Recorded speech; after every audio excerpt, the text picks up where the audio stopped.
Benefits of Cancer Care Plan na baka ngayon mo lang maririnig.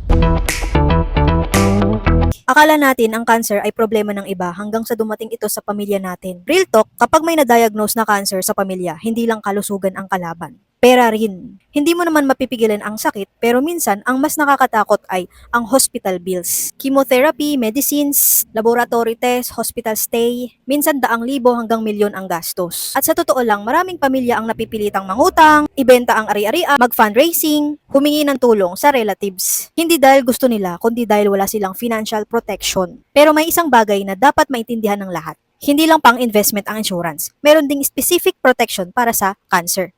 Ito ang benefits ng Cancer Care Plan. Kapag early stage cancer ang diagnosis, may makukuha ka agad na 20% ng cash benefit. Example, kung ang coverage mo ay 1 million, makakatanggap ka agad ng 200,000.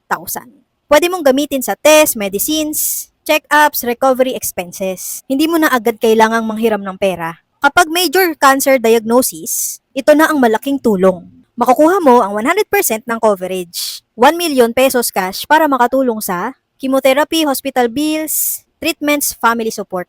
Habang lumalaban ka sa sakit, may financial support ka rin. Hindi pa natatapos doon. Habang nagpapagamot ka, may monthly treatment support pa. Makakatanggap ka ng 5% of coverage every month for 12 months. Example, ang coverage mo ay 1 million pesos, 5% doon is 50,000 per month.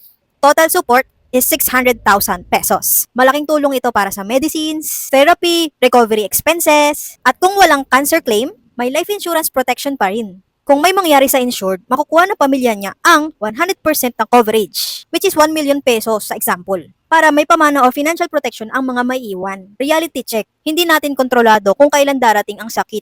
Pero may control tayo sa isang bagay, kung handa ba tayo o hindi. Ang tanong, kung may mangyari bukas, handa ba ang pamilya mo financially? Kung gusto mo ng sample computation based sa age mo, just comment cancer plan. Meron dito kapag mas bata ka, nasa around 800 pesos per month lang yung cancer plan. Ipapakita ko sa iyo kung paano ka makakakuha ng cancer plan na bagay sa budget mo.